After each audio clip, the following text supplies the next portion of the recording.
నువ్వు పార్టీలో బోల్డ్ పోస్ట్ ఖాళీ నీకు ఇచ్చుకో ఇతన్ని ధర్మేంద్ర ప్రధానికి అంటే లేదు మాకు మా ఈగో దెబ్బతింటది అంటే ఇట్లా ఎవరు పడతాంటే లక్షల మంది అడుగుతున్నారు పిల్లలు కదా.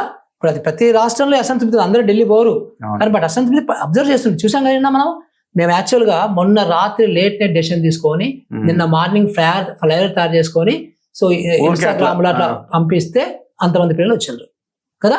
ఇప్పుడు ఇట్లా మనకు జిల్లాలో కూడా వస్తారు, అట్లా మొత్తము 760 జిల్లాల్లో కూడా వస్తారు మన దేశం మొత్తంలో అంటే ఆర్గనైజ్ చేసే వాళ్ళు ఉంటే కదా. అక్కడ ఏదో వాంగ్చుక్కును ఆ దీప్తి అయ్యే వాళ్ళు కొంచెం ముందు వచ్చి చేసింది కాబట్టి ఇంత రెస్పాన్స్ ఉంది. మీడియా మీద కూడా అసంతృప్తి ఉంది అంటే మా వెర్షన్ చూపించట్లేదు. గోధి మీడియా అనేది పెయిడ్ బ్యాచ్, చెత్త కొడుకులు to be frank. So Arnab Goswami లాంటి విధాలు పరమ చెత్త రుచ్చాలు అంటాం కదా మన తెలంగాణలో, అలాంటి బాపతి వీళ్ళంతా కూడా అలా చూసి ఆశయం పడుతుంది. అబ్బా the way they conduct the proceedings, the way they talk ఎంత హారిబుల్ ఉంటుంది అసలు. అది ఒక డెమోక్రసీ దేశంలో ఉన్నట్టు వాళ్ళు అంటే అమ్ముడు పోయి మేము బీజేపీ బూట్లు నాకుతాము, మాకు చాలా సూట్ కేసులు వచ్చినాయి కాబట్టి అనేటట్టుగా పడతారు మొహం చూస్తుంటేనే. అది ప్యారల్. అదైతే ఇంకొక ప్యారల్ గా మీలాంటి వాళ్ళు స్వచ్ఛందంగా ప్యూర్గా ఇప్పుడు మన తులసి చంద్ లాంటి వాళ్ళు, మీలాంటి వాళ్ళు, మన ప్రొఫెసర్ నాగేశ్వర్ లాంటి వాళ్ళు ఇండిపెండెంట్ జర్నలిస్టులు మీరు స్వచ్ఛంగా క్లియర్ గా మాట్లాడుతుంటే మీ మీదనేమో భయంకరమైన ట్రోలింగ్స్ కదా. సో అంటే చూడండి ఎట్టిపోతుందో. ఇప్పుడు కొంచెం తగ్గింది, ఇప్పుడు వాళ్ళు కూడా భరించలేకపోతున్నారు ఈ కాక్రోచ్లని. అబ్జర్వ్ చేస్తున్నారు. ఇప్పుడు ఇంకా నెక్స్ట్ టైం బాగా వస్తాయి. సో ఇప్పుడు మనకు చూసి మన రాష్ట్రంలో కూడా ఉన్నాయి అంటే పేడ్ బ్యాచ్ ఉన్నాయి కదా. మీరు పేడ్ బ్యాచ్లు పెడితే 100 మంది పెడతారు అంతే. ఇప్పుడు కాకర్స్ లో ఒక్కొక్కరు లక్షలు వస్తాయి రేపు ఇక పుట్టగొడుగు లాగా వస్తాయి. అందరు కూడా తెలివి మీరుతున్నారు కదా. అందరి చేతిలో స్మార్ట్ ఫోనే కదా.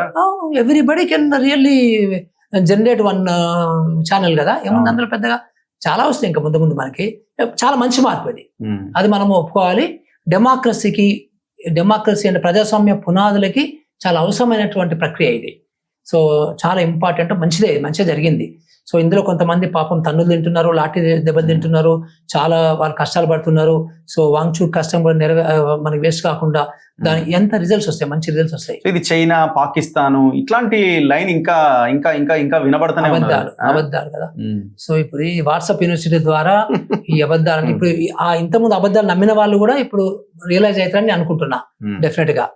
కానీ మనకు కొంతమంది హౌస్ వైఫ్స్ ఉన్నారు అబ్బా, వాళ్ళకి ఎంతసేపు గిజన్లు ఆ బ్యాచ్లు ఉన్నాయి కదా పాపం. వాళ్ళ అమాయకులు చాలా, వాళ్ళకి ఏం తెలియదు ఎంత కూడా. సో ఇదంతా కూడా ఏంటంటే మన యొక్క మతము, మన యొక్క కులం అనేది మన ఇంటి వరకు మనం పరిమితం చేసుకోగలిగితే, సో పరిపాలన వేరు ఇది వేరు అనేది మనం చూడగలిగితే చాలా బాగుంటుంది. కానీ మన దేశంలో అన్ఫార్చునేట్లీ అది లేదు. కానీ బట్ ఇప్పుడు బయటకు వస్తుంది. ఇప్పుడు ఏం చేస్తారు వీళ్ళు, ఈ జెన్జీ బ్యాచ్ అందరూ కూడా వాళ్ళ మదర్స్ ని, వాళ్ళ సిస్టర్స్ ని, వాళ్ళ చిన్నాయనల్ని, వాళ్ళ తాతల్ని అందరినీ కన్విన్స్ చేసుకుంటారు ఇక మెల్లగా. మన తెలంగాణ అదే జరిగింది కదా. అప్పుడు 14లో ముందు ఉద్యమం అప్పుడు అదే జరిగింది, మొన్న కూడా 23 ఎలక్షన్స్ అదే జరిగింది. కాబట్టి సహజంగా అవుతుంది. This is the beauty of democracy. ఇప్పుడు తెలంగాణలో ఉన్న యువత ముఖ్యంగా ఇప్పుడు మనం నిరుద్యోగ అంశం వచ్చినప్పుడు వచ్చేటువంటి యూత్, జిల్లాల్లో ఉన్న కాలేజెస్ నుంచి ఉన్న యూత్ ఇదంతా సో ఇక్కడ రిఫ్లెక్ట్ అవుతున్నట్టుగా కొంతమంది కనబడట్లేదు. అంటే అక్కడ వెళ్ళి చూసినప్పుడు అంతా వేరే రాష్ట్రాల నుంచి వచ్చిన పిల్లలు కానీ యూత్ కానీ ఎక్కువగా మనకు కనబడుతున్నారు. గేటెడ్ కమ్యూనిటీస్ నుంచి వచ్చిన వాళ్ళు, ఐటీలో ఉన్న వాళ్ళు అంటే వాళ్ళ పిల్లలు. సో ఈ సెక్షన్ ఆఫ్ పీపుల్ ఎందుకు దాన్ని రిసీవ్ అవుతున్నారు, వీళ్ళు అట్రాక్ట్ అవుతున్నారు, వీళ్ళు ఎందుకు అంత పెద్ద మొత్తంలో లేరు? మీరు సోమాజిగూడ ప్రెస్ క్లబ్ లో కూడా మీరు చూడండి. సో ఒక డిఫరెంట్ సెక్షన్, బట్ వాళ్ళు స్మార్ట్ అండ్ టాలెంటెడ్. సో ఈ సెక్షన్ ఎందుకు అంటే ఇప్పుడు మీకు ఏదైనా ఒక విషయము ఎవరికి ఫస్ట్ అర్థమైంది అంటే కొంచెం ఎక్కువ చదువుకున్న వాళ్ళకి, ఎక్కువ క్రిటికల్ థింకింగ్ చేసే వాళ్ళకి తొందరగా అర్థమైంది కదా.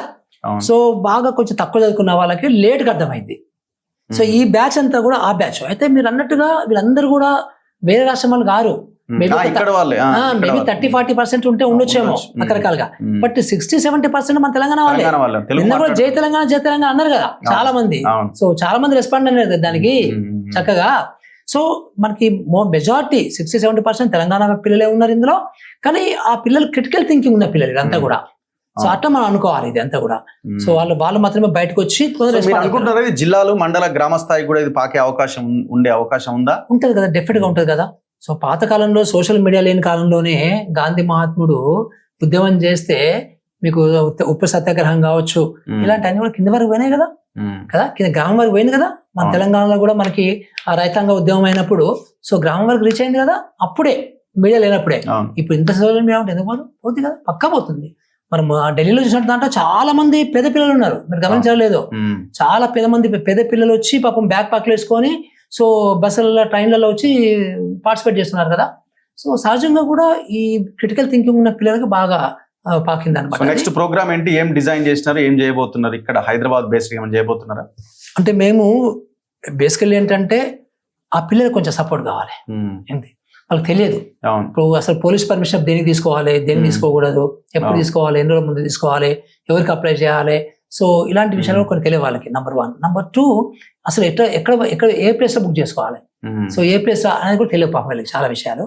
తర్వాత ఆ ఇనిషియేటివ్ చేసే వాళ్ళు కూడా భయం, నేను ఫస్ట్ ఇనిషియేట్ చేసి నన్ను ఫోకస్ చేస్తారు, నా కెరీర్ ప్రాబ్లం అయితే, అట్లా అన్నీ ఉన్నాయన్నమాట. అందుకని మాలాంటి వాళ్ళు కొంచెం వెనకాల ఉంటే మాకేం భయాలు మాకేం లేవు కదా, మాకేం ఫ్యూచర్ లేదు, మాకేం భయాలు లేవు, మాకు కొంచెం ధైర్యం ఉంది, ఎక్స్పీరియన్స్ ఉంది కాబట్టి సో సహజంగా మాలాంటి వాళ్ళు సపోర్ట్ చేయగలిగితే ఆ పిల్లలకి కొంచెం మంచి ఒక ఇది దొరుకుతుంది. ఇదంతా కూడా ఏంటంటే మనం ఏదో ఒక మంచి జరుగుతుంటే దాని మంచి మీద కుట్ర కాదు, చెడు మీద చేస్తున్నాం మనం, చెడు మీద యుద్ధం ఇది. సో ఈ చెడు మీద యుద్ధం అయినప్పుడు ఐ థింక్ మనలాంటి వాళ్ళందరూ కూడా సపోర్ట్ చేసిన అవసరం ఉంటుంది. Anyway thank you sir, thank you very much. చూద్దాం రాబోయే రోజుల్లో ఈ మూమెంట్, ఈ ఉద్యమం ఎటువైపుగా ముందుకు వెళ్తుందని. ఏదైనా ప్రజల కోసం జరుగుతున్న మూమెంట్ కిందనే మనం చూడాల్సి ఉంటుంది. చూస్తూనే ఉండండి మన తొలివేలు.